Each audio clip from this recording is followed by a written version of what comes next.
wanted to have kids and stuff, but I guess in terms of children, there's no right time, and it's stick up for yourself. Yeah. Because no one else will stick up for you. Yeah. You know? Yeah, because otherwise if you stand up for yourself, you're being a Karen. And there's times where someone would come to your site and they'd say, oh, who's looking after this? Put in the hard yards. Yeah. Yeah, like no one can take that away from you, eh? Yeah, and if you, stick to your morals as well, because... Kia ora, welcome, I'm Zoe. I'm so excited to have you join me on this podcast that celebrates and supports women from all walks of life. Whether we're chatting with inspiring wahine, sharing real stories, or diving into the things that truly matter to us, we've got it all covered. It's time to shine a light on the incredible women doing amazing things right here in Aotearoa and beyond. So hit that like button, subscribe to our channel, and come join the kōrero. We can't wait to have you join us. Kia ora everyone, welcome back to Golden Glimmers. Today on the podcast, I'm joined by someone I've known for over a decade. So the incredible Elena Hoffman. Elena is a highly experienced civil engineer whose career has spanned both the contractor and client sides of major infrastructure projects across the South Island, from Canterbury to the West Coast and all the way down to Otago. I first met Elena at a job interview 10 years ago, and I knew straight away she was someone special, so I've convinced her to come work alongside me. Since then, she's gone on to lead complex projects such as a project manager, while also balancing life as a proud mum of two. On top of that, she's explored passions in health and fitness, making her a well-rounded force of energy, knowledge, and drive. Today, we dive into her career journey, motherhood, leadership in a traditionally male-dominated industry, and the lessons she's picked up along the way. So welcome, Elena. Oh, thank you for having me here. How'd you feel with that intro? You're like, ugh. I know, it's so strange to hear about that stuff, about you. From it's just... someone cool. else's perception, or Yeah, 100%. Because I guess, yes, you obviously you've experienced all that sort of stuff, but for you it's completely normal. Yeah. You just, okay, this is just my life. Yeah. But when other people kind of put it all together, you're like, oh, there's that a bit to it. Perfect. Well, let's warm up. So 3 questions to get started. What's your star sign? Cancer. And do you know much about cancers? Do you kind of align with those? Yeah. What are some of the traits that are kind of cancer traits that you resonate with? Sensitive. Yeah. Empathetic, the nurturing, caring side of things. So, 100%.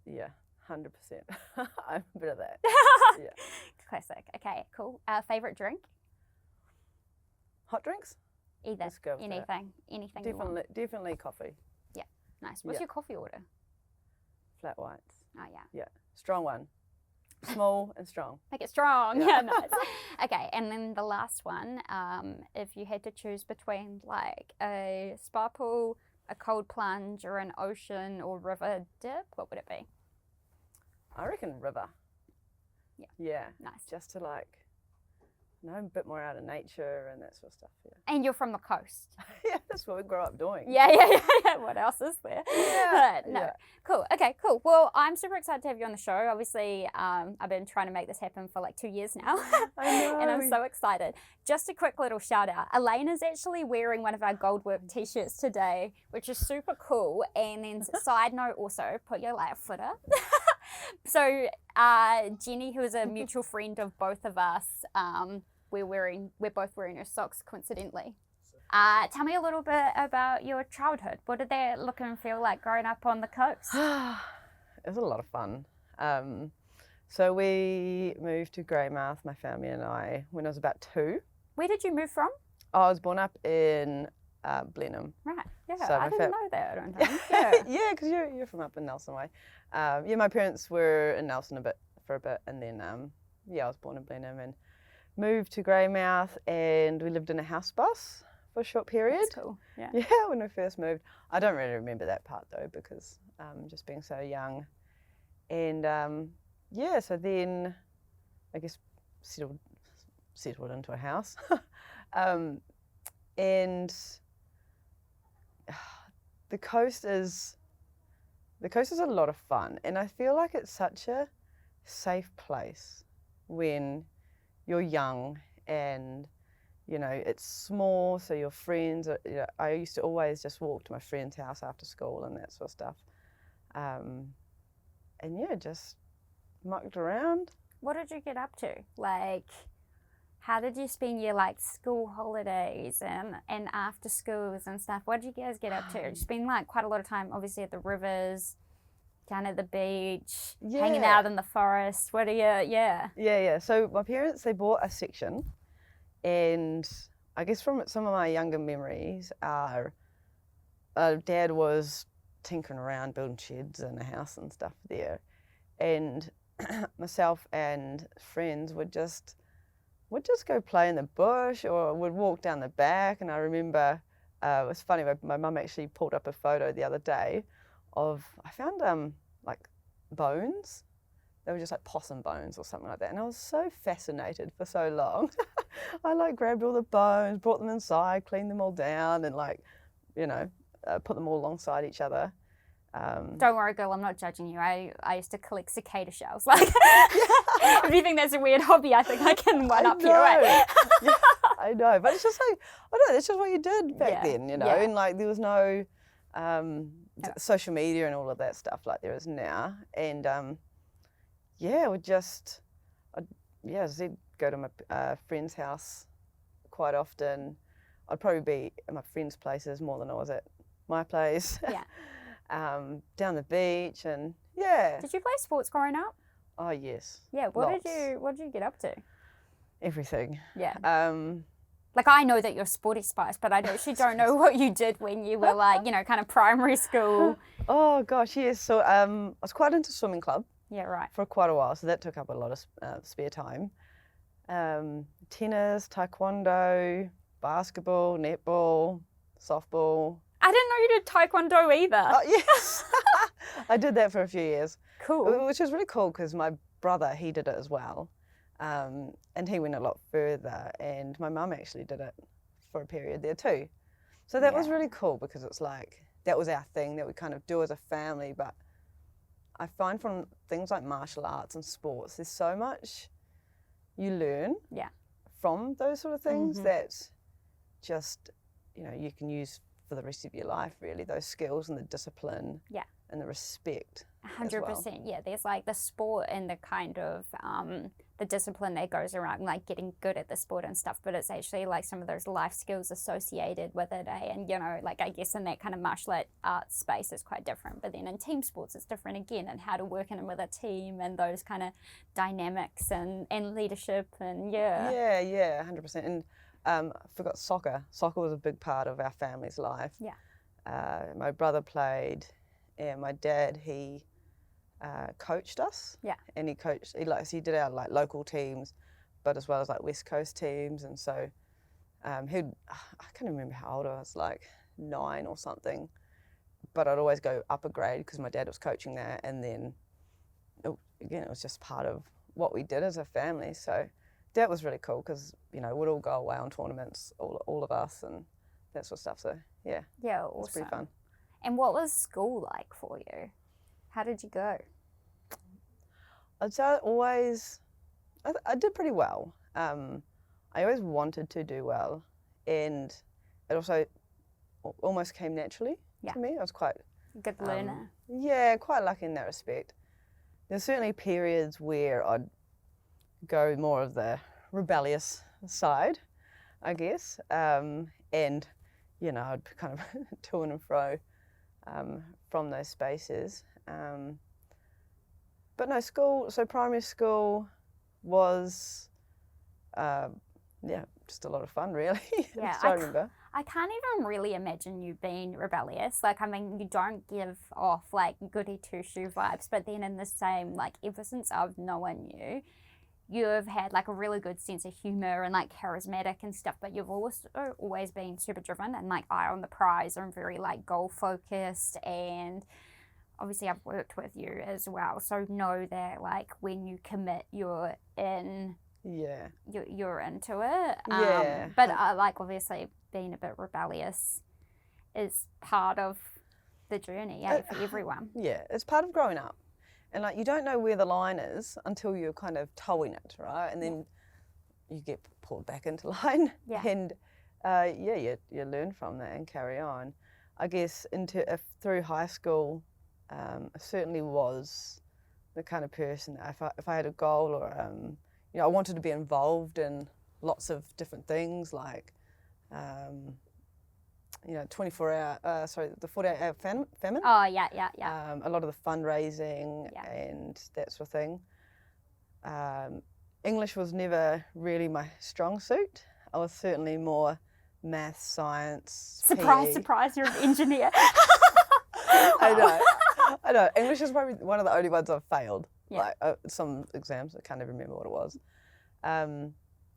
So I guess going through school, it was that kind of focus, just trying to be outdoors a lot.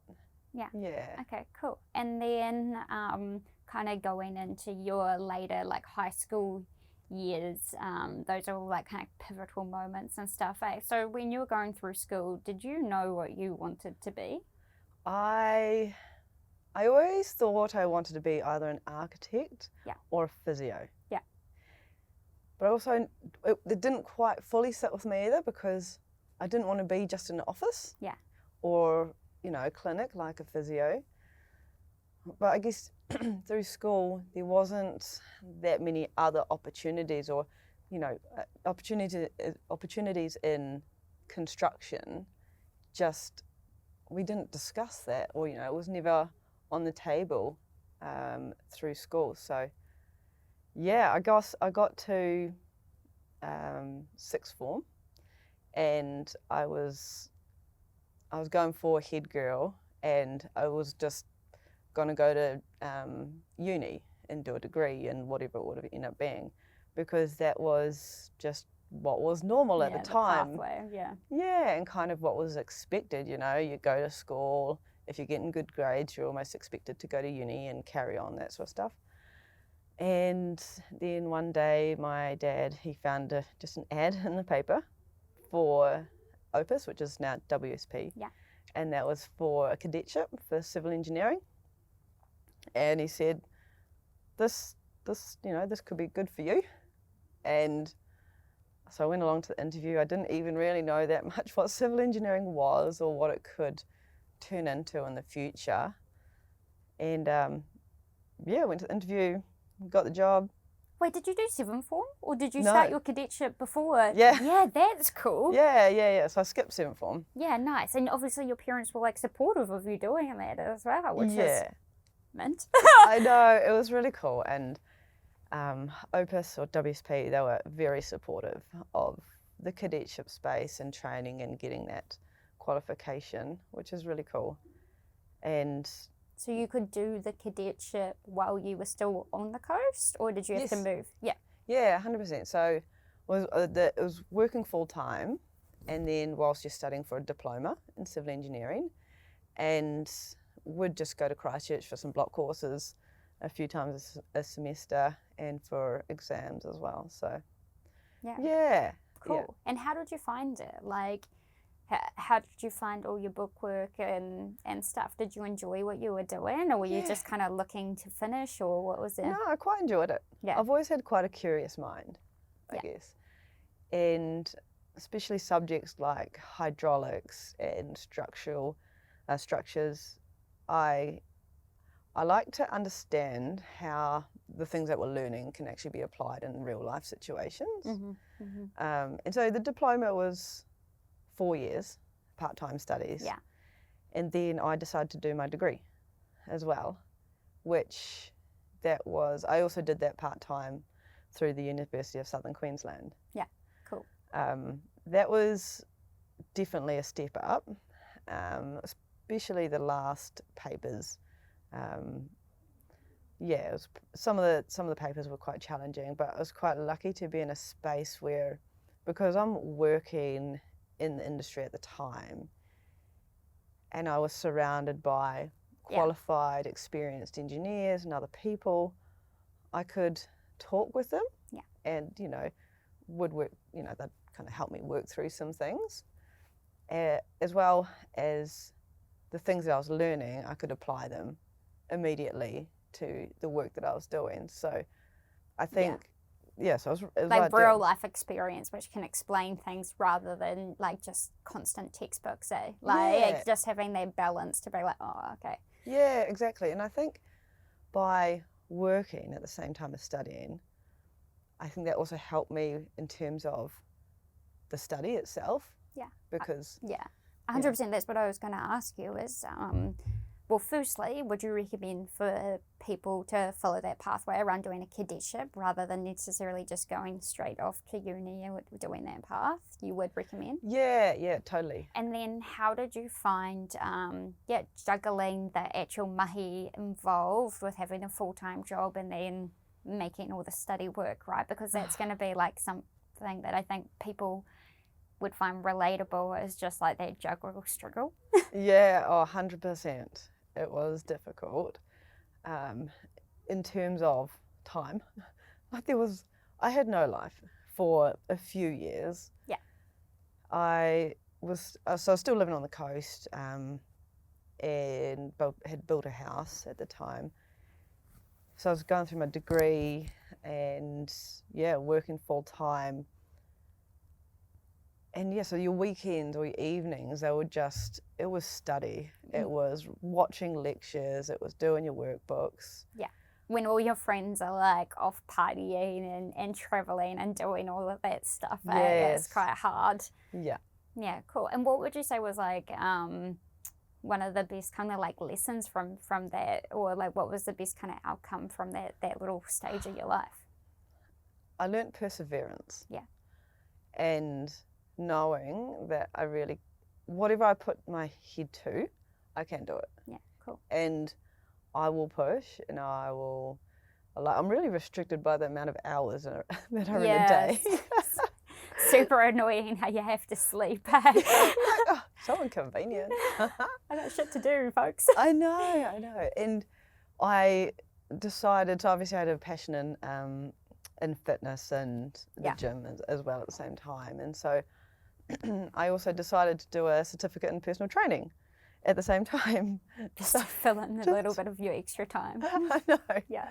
But I guess my friends, a lot of them had moved away, gone to go to uni and stuff like that as well. So it was definitely a few years of heads down, ass up, and just getting it done. And one of the things that my parents really instilled in us when we were younger is that, they don't really mind what we do as long as we get a qualification, right? And so that was like the number one goal, is get something under my belt and then go from there. Mm-hmm, mm-hmm. But it just so happens that I enjoy what I do, and it's very broad. So yeah, I've just stuck with it since then. So you were at WSP. How long did you stick around there? Like, you obviously finished your cadetship, got your degree while you were still with WSP? Yeah, well, I was with WSP for 6 years, and then I went to the Grey District Council there for 2 years. What pulled you to the council? Just a change of scenery, I think. Yeah, it's like a different lens, going from, what would you call, like a tier 1 kind of consultancy to then being on a stakeholder council. Yeah. It was really cool. And I guess the only thing from starting in a reasonably small professional office is that, well, this is how I felt. Whether other people thought of it or not, I don't know, but I felt that you're always viewed as a junior. Mm-hmm. And so even if you're progressing 6 years down the track and you've got performing, yeah, and there's almost like a bit of a glass ceiling. And I guess as well as working on the coast, there just aren't big projects to be able to work on. In Christchurch, there were certainly some really experienced people there that I learnt a lot of, and had the opportunity to work in Christchurch with them a bit, so that was good. But yeah, it just kind of got to the stage of just needed to change the scenery. Yeah, 6 years is quite a long time when you're like so young as well. Like, you were really young in that period. Yeah. Okay, cool. And how did you find working for the council? Like, How was it? It was interesting. Yeah. It was good to know to learn the kind of client side perspective on things and all of their restrictions or processes that they need to follow properly, because obviously, the ratepayers are what pay for all the projects, so they need to make sure everything's done properly. So just learning that side of things was pretty good. It's probably a bit of a slower pace than what I'm used to because of that. Yeah. So you do a design or a proposal, and then it has to go to meeting or it has to go to councils to get approvals and that sort of stuff, which all just takes time. Yeah. But the type of person I am is like, I like quick decisions. Hurry Let's move up! on. I've done my bit, you guys do yours, so we can keep moving. That's a Yes. little bit of you, eh? Yeah. Yeah, cool. Okay, so you were at the council for a couple of years, met some people, learned some stuff. Little side note, are we going to see you like running for mayor of the coast in the future? I can see it, by the way. I don't know. I feel like I'd just get told off. Because again, I'm the type of person that, like, if something seems logical to me, I'm like, why aren't we just doing it? Or if I have a group of people and it's logical for the whole group, but then, again, with councils and stuff, things just take a bit of time. Yeah, and politics and yes, the politics side of things. It's but hey, who knows? Who knows? Who knows what 2040 brings? Let's just see. That's all right away. And then from the coast, where did you go? So while I was at council, I was with I did some work with civil defence. Yeah. So then there was a Kaikoura earthquake, and we got deployed there. I think it was 1 or 2 weeks just after the earthquake happened, and I was part of the team who were out on site, and I guess I was kind of a middle person between the contractors out on site and the civil defence headquarters that were organising all of the work. Mm-hmm. And I feel like I really thrived. Yeah. And it was fast paced, and it was making those quick decisions, because there was, the sewers weren't working, and we're like, okay, people don't have toilets. We need to get some, those compostable toilet bins. What was it? Like portaloos. Portaloos, like those square. I forget what they're called. So we had to go get those out to everyone. And like just fast thinking, on your feet, solutions, because you have people there, and like a pretty crisis kind of situation. Yes. And they just need like their basic needs met, and you could actually kind of solve their problems, right? Which is like the whole thing of being an engineer. Yeah, 100%. Or like there was some community that didn't have water, so like, right, we just need to lay a big pipeline to get some water to these houses and that sort of stuff. And it was like almost immediate change and improvement. Yeah. And it was just so cool. Yeah. I really, really thrived in that environment. Yeah. And so after that, I was about 25, and I guess I was also at the stage where I needed to move away from the coast for some time. So I was like, right, I'm gonna go give contracting a go. Yeah. And that's when I had the interview with yourself. So Elena and I, I was recruiting for the Kaikoura rebuild as well. That's right. On behalf of Higgins, and your CV came across my desk, and I think that after looking at your CV, I don't think I waited like a single day. I think I just called you straight away and was like, let's do this. And we met at a cafe, Yeah. at Machino, and I liked you straight away, which was super cool. And I was like, oh my God, and I think you might have had another job offer on the table as well. Yes, yeah. And I remember like going to a meeting actually with Muzz and like Mike Mannion and a few other people, and I'm like, you're gonna love her. Like this person is gold. And they're like, oh, can you explain her to me? And I was like, well, just think of like a classic coaster. She's super clever. She just wants to get shit done. Like she's gonna work super hard. She's focused. She's got the energy, and I was like, she's also like a breath of fresh air, like in a industry that can be a little bit stiff and that kind of thing. It was something totally like new and exciting and cool. Like it almost felt like you were a wave of what the future of construction could be like, and you didn't like fit the mold of what a classic project manager or engineer looking felt like, but in like the best way possible, you know? Yeah.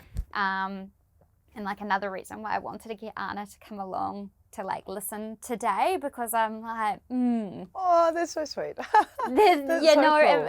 If there was more young girls in high schools and stuff that could hear you talk at their assemblies or whatever, I reckon it would make a huge difference. I don't necessarily think, I know that there's like some work being done in that space, but I think you actually like standing up and being like, hey, at one point I was one of you.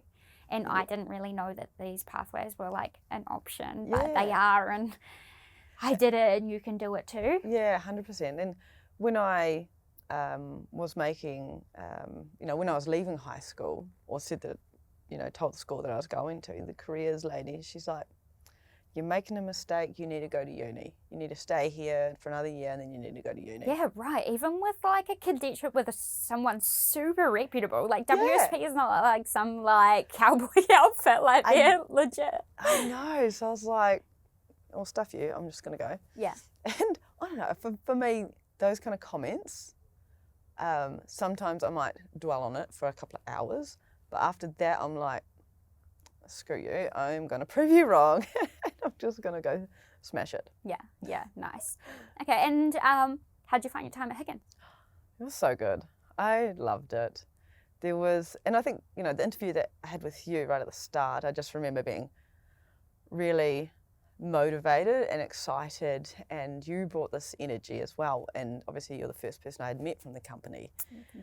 Yeah, and I'm like, if this is their HR, like, this has got to be something cool. We had such a good team back then as well, eh? Like because it's been 10 years since then, and I've been really fortunate with some of the people that I've got to work with and like friendships that I've made and that sort of thing. But when I actually look at like some of those, like there's probably about 10 people that I'm like, no, but they're actually like my friends too. Like that were like, I think that in jobs you kind of might meet one or two people that you like really click with and you might keep in contact with and stuff. But I'm like, no, we had like a really solid posse, and I think that a lot of that actually came from genuine respect for what everyone did as well. Like it wasn't just like we were mates that would have a beer together or whatever. I think that like the reason why we clicked so well was that genuine like, oh shit, you're really good at what you do. Like that's really cool. And so you create this kind of like high performance culture where like it wasn't competitive, I don't think, in those days. No. Like it was, It was just, I think,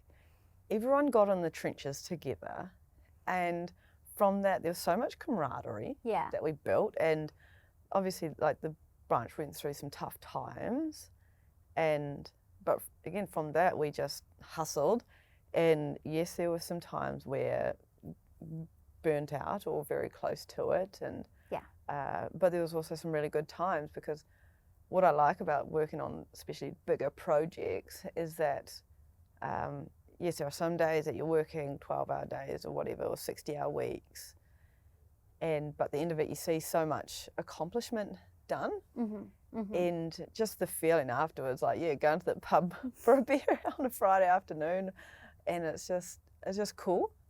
Do you want to talk about maybe just like quickly some of the like cool projects that you got to be like involved with during that period? Because I feel like that was quite a pivotal stage for you, eh? 100%. Like every stage was pivotal, but I feel like and the same for me with my career, in that little period of time, I think we were chucked so far in the deep end that it was like sink or swim. So like 100% both of us burnt out pretty hard. But I think that in the same, we were so lucky with the things that we were exposed to, even if they were a little bit, over our depth, because changed our trajectory really, like being able to be associated with some of that work. Yeah, it was really cool. And I guess at the start it was some smaller jobs, like a couple of $100,000 projects, and you'd have a few on the go at once.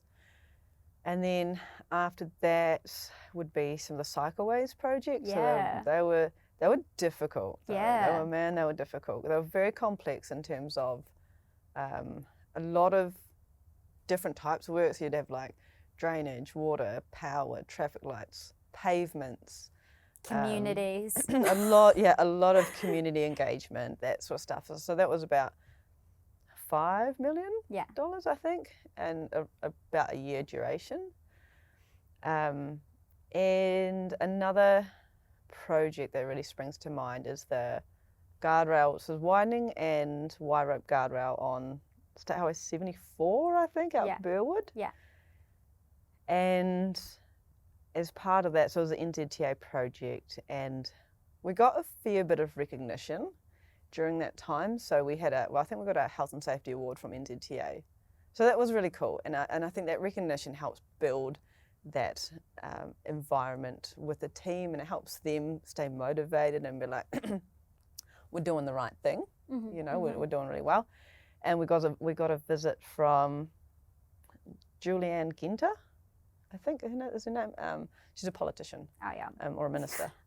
My face didn't move, but yeah. Anyway, I guess to have that, to show that it's really important in terms of the community and the country in general. It's a reminder on the actual work that we're doing. Like we're actually making an impact. Oh my God, I just had this weird flashback. You and I went to the cycleways. I feel like it was like an opening, or it might have been a section opening, or maybe like a public day where there was kids on bikes or something. Yes. I actually totally forgot about that. But yeah, that was your, Yeah, so that stuff's really cool. And that was about 5 or 6 million as well, I think. Oh, a bit less, but yeah. Another project there was a lot of work out at the airport. Yeah. So the Mustang Park. Yeah, that's development. Right. Yeah. And as part of that was when there was the CCNZ Awards. Yeah. And I got nominated Yeah. for the Emerging Leader, and I ended up winning that for Canterbury. And so that was like a real turning point, or a real, I guess, golden glimmer in terms of my career.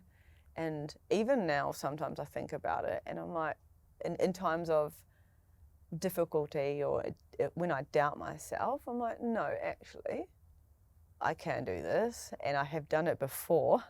And it just gives me a bit of encouragement again. Totally. And for those that don't know, CCNZ, so that's like the Civil Contractors of New Zealand, like group. What do you call them?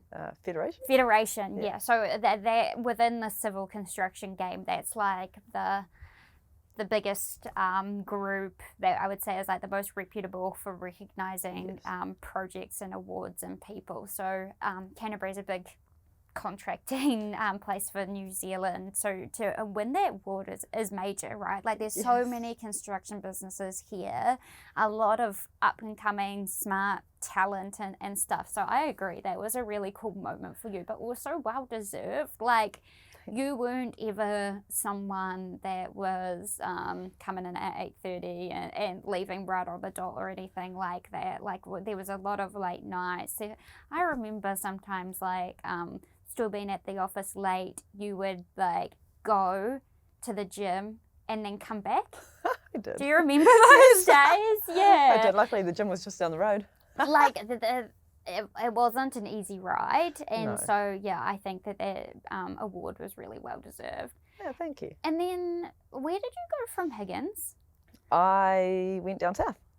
Yeah. So that was about the time that COVID happened. Yeah. And I just wanted to change the scenery, and I just wanted to go down to Queenstown, and made the move down there just after COVID happened. When did your partner come into the piece? I met him down there. Yeah. Yeah. Okay. Cool. Yeah, because I was also thinking, like, I was single and stuff in Christchurch, and I was like, I'm an outdoors person.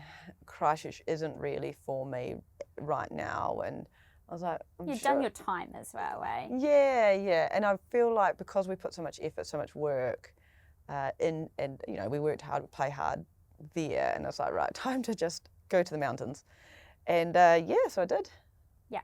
Down there. Yeah. Yeah, cool. and quite a change of scenery going from Higgins to there, right? Because it's like same, but I think that one of the beauties of what we had going on when we worked together is we were kind of the underdog. Like it went from being Calcon to Higgins to Fletcher's, right?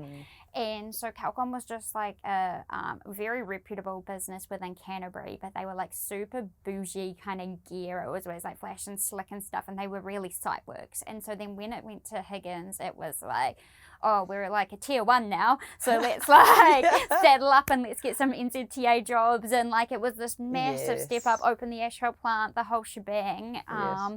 We were constantly trying to be like, no, we're as good, you know, but it was 100%. Kind of like that cool feeling of being the underdog where everyone underestimated us and stuff. So we were on that like winning trajectory, which is super interesting then going to Fulties because they're already number 1, especially in the South. And I really like, if I could have stayed with Higgins, I would have. If they were down south, I absolutely would have stayed with them. Mainly because of that. It was just a cool place and very supportive as well. Down south, down Queenstown, I guess Fulton Hogan down there, they're very big.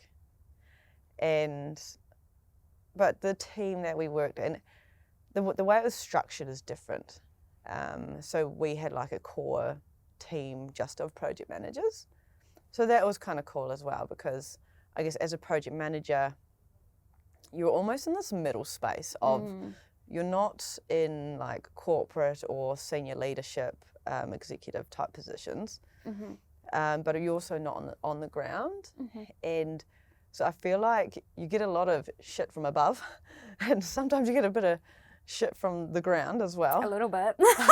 And then you've got clients sometimes, pushing you as well. So it's a very lonely, tough position. 100%. Sometimes. 100%. And also, I feel like one of the reasons why we've always connected is both of us are really small town girls. And like, I think that still, that's kind of who we are. So I think that both you and I are the kind of people that are probably big fish, small pond kind of people, and kind of thrive in that environment versus being a number. And there's an opportunity, like, heaps of opportunities when you're part of a big beast, but then in the same, I think that we really crave that feeling of home, which is like the people and what we belong to. So when we don't quite have that, it's not the same for us. We're not thriving the same. We're not performing the same. 100%. And it's not because we don't want to. It's actually just because that's not quite the environment for us. So you moved on from Fulties when you were down there, eh? Yeah. So when I was down there, that's where my current partner, Tim, and I fell pregnant down there while I was with Fulties. So I remember I was working on quite a large project there. So I was a project director for the new roundabouts that were built in Cromwell. And they were two, it's like roundabouts side by side, essentially, right on a state highway. So very complex logistics in terms of it's, you have to keep the highways open while you're building it. And it was a beast of a project. And I was heavily pregnant. While I was doing that. And that wasn't like the plan so much, eh? No, well, I mean, we wanted to have kids and stuff, but I guess in terms of children, there's no right time, and it's particularly hard for women that are in a career because, like, you have to have a career break. You just have to. And I guess that's kind of what it came to, is that, I just had to stop working for a period. And, I don't know if you really want to talk about this much, so you can share as much or it's not much detail as you want, but that was a tough time as well, eh? Yeah. So my son, he had a few medical issues when he was born, and that needed a lot of medical care for the first about 12 months. So we're in and out of hospital. And yes, it was very difficult. And you were down there at that time as well, right? Yeah. So away from your family. Yes. And then where's his family from? Australia. Oh. Yeah. So, Double whammy. I know. So we were there by ourselves, and I mean, we met some really good friends down there, which we're still friends with too now. Yeah. And so my son, we needed to go to Christchurch a few times for some urgent surgeries and stuff. So kind of in and out. And so maternity leave finished up at about 6 months, and I asked my employer if I could come back part-time, because I couldn't be away from him for, full days. Yeah. Mostly because of he needed a bit of medical care. But also it was very difficult to get childcare down that way. Yeah. And unfortunately, my employer said that there was no part-time position available for me as a project manager, and suggested I could be part-time in the quarries doing truck dockets. So I took that like a bit of a punch in the guts. Yeah.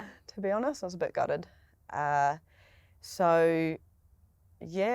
We ended up making the decision just to move back home. Was that like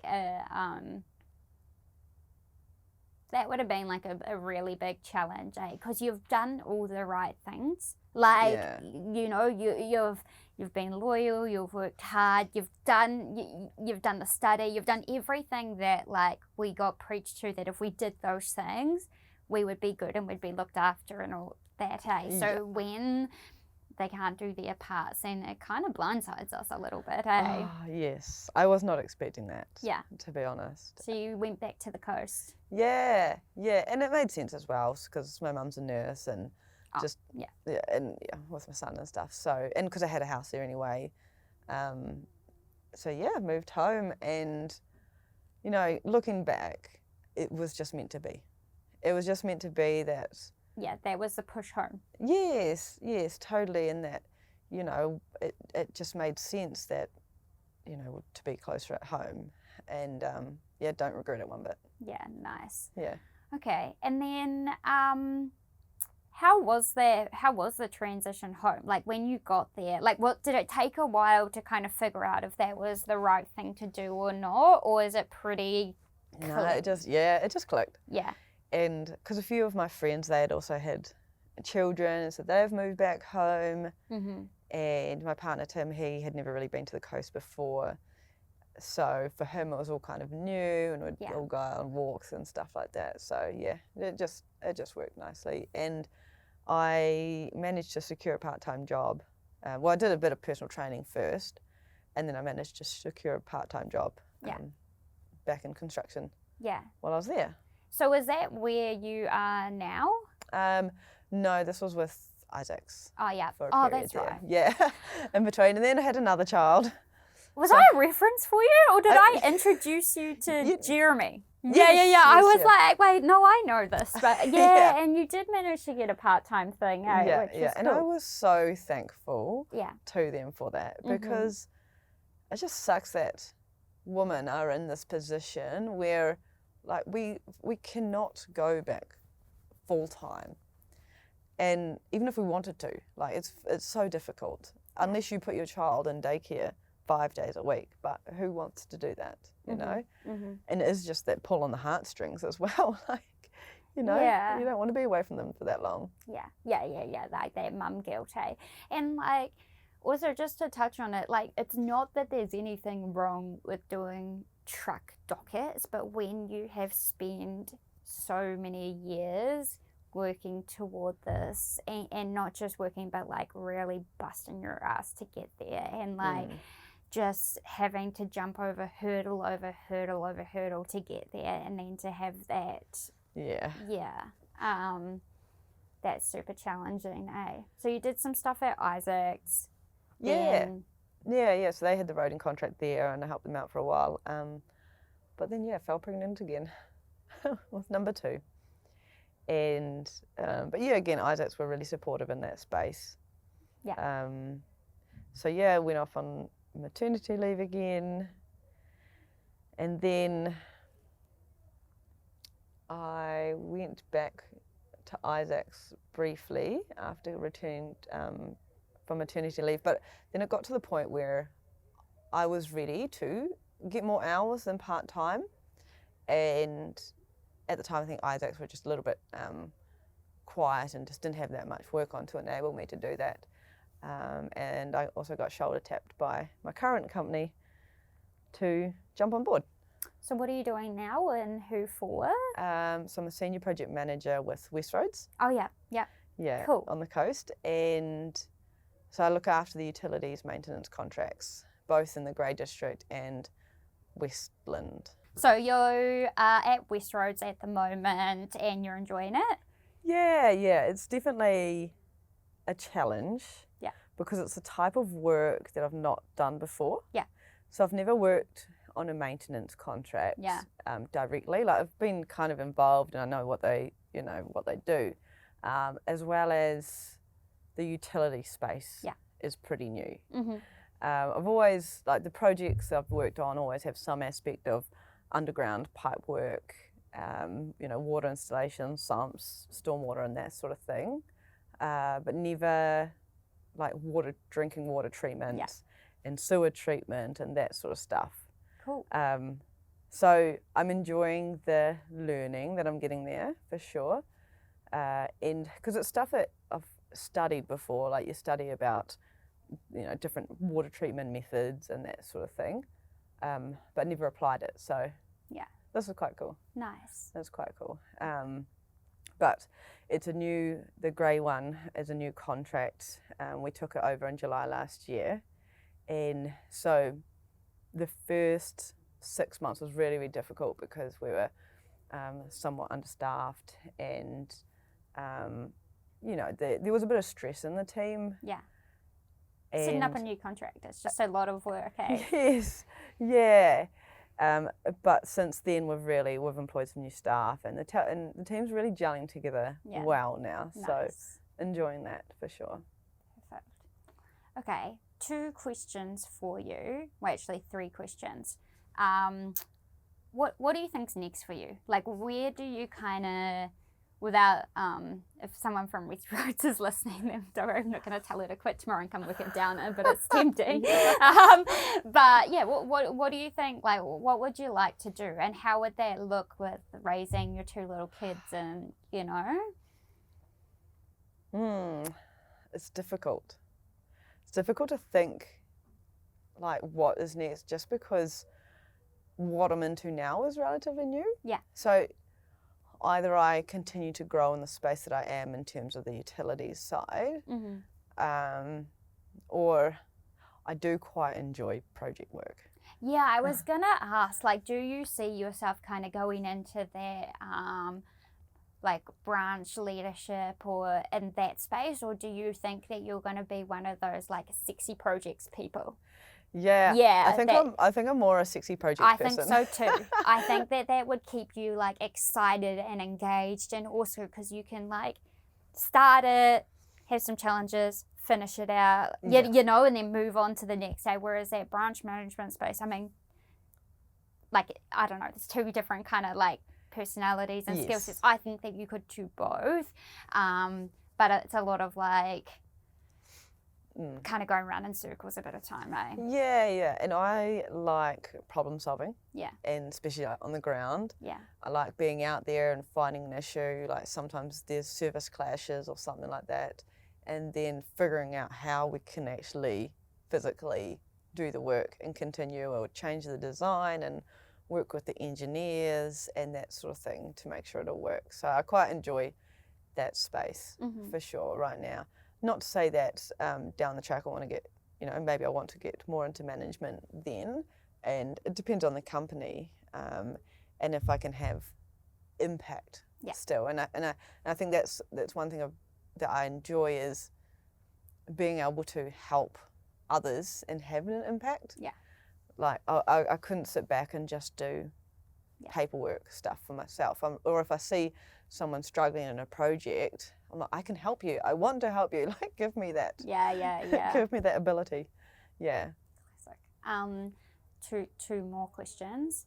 what would be the advice that you would give to your younger self? Like if you think of 7-year-old Elena, 9-year-old, whatever, your kind of child self, what would it be? Or it can be teenager, because sometimes it's a bit different, but yeah. Yeah. Stick up for yourself. Yeah. Because no one else will stick up for you. Yeah. Not saying no one ever, but... Yeah, I was like, well, I'm pretty sure I sent you some pretty heated voice notes being like, say this. Yeah, you did. Absolutely you did. Probably should edit that bit out, eh? Oh, yeah. But no, you're 100% right. You At know. the end of the day, you need to advocate for yourself, because even if people want to and want to have your back and stuff, you actually need to do it for yourself first, and they can't necessarily in every setting too. Yeah, and I think it's particularly hard as a woman in a male industry. Mm-hmm. Mm-hmm. There has been a few times where I've had to stick up for myself, or say to my managers that they need to also stick up for me in this space. Mm-hmm. Because there's been rumours that I've slept with managers, you get wolf whistled, it's horrible. Mm-hmm. And I've spoken to a couple of managers saying, if you hear this stuff, you need to support women in this space too. Shut it down and like hold people accountable, because it's not actually okay. Yeah. 100%.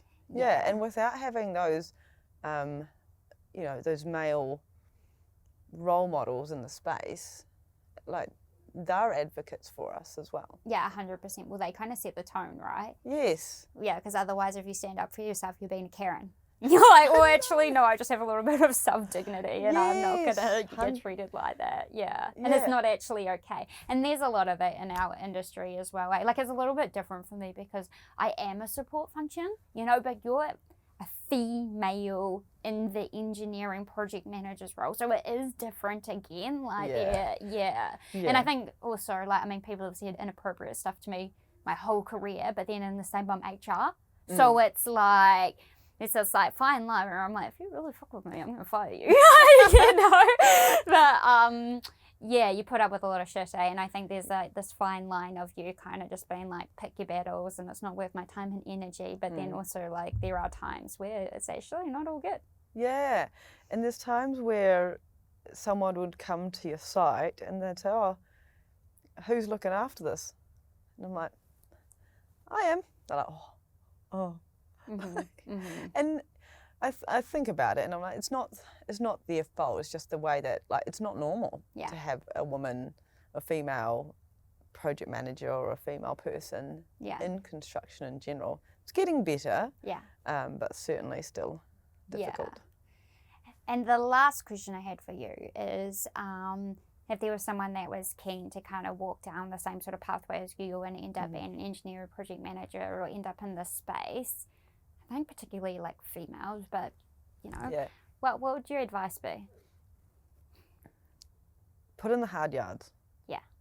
Yeah, like no one can take that away from you, eh? Yeah, and if you, stick to your morals as well, because especially construction can be, and construction companies can sometimes be driven by profits or driven by productivity. Yes. Whereas if your morals are in the right place, you can go home and sleep well. Mm-hmm. That's 100% what I go by. Yeah. I care about the people. At the end of the day, the people on the ground are the ones that do the work. They're the ones that make the money for the company. Mm-hmm. As a project manager, I'm just a facilitator. Yeah. Yeah. And I just communicate information. Yeah.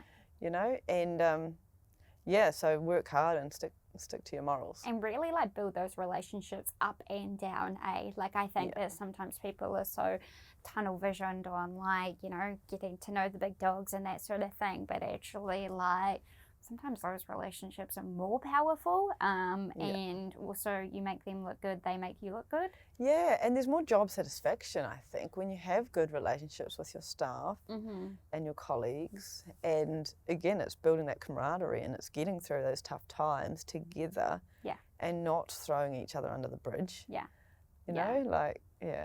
Nice. Well, I think that we are at time. Cool. So I want to say thank you for coming on the show. It's been a pleasure. I'm glad that we've been able to make this work. Is there any last words that you want to say? Construction's cool. Yeah, yeah.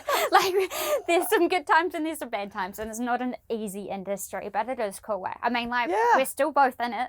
Yeah, exactly. Yeah, no, I love it, and I wouldn't change my career at all. Yeah. And it is so broad. So if you want to get into it, give it a crack. And if one part doesn't, fit you, there'll be someone else. Yeah, and you've been doing it for nearly 15 years, and you're still since learning 2009. stuff. Yeah, right. It's like a long time now. Yeah, you've done your time, so you're still learning stuff. Still, your brain's still getting stimulated and having challenges and stuff, which is super cool. Yeah, totally.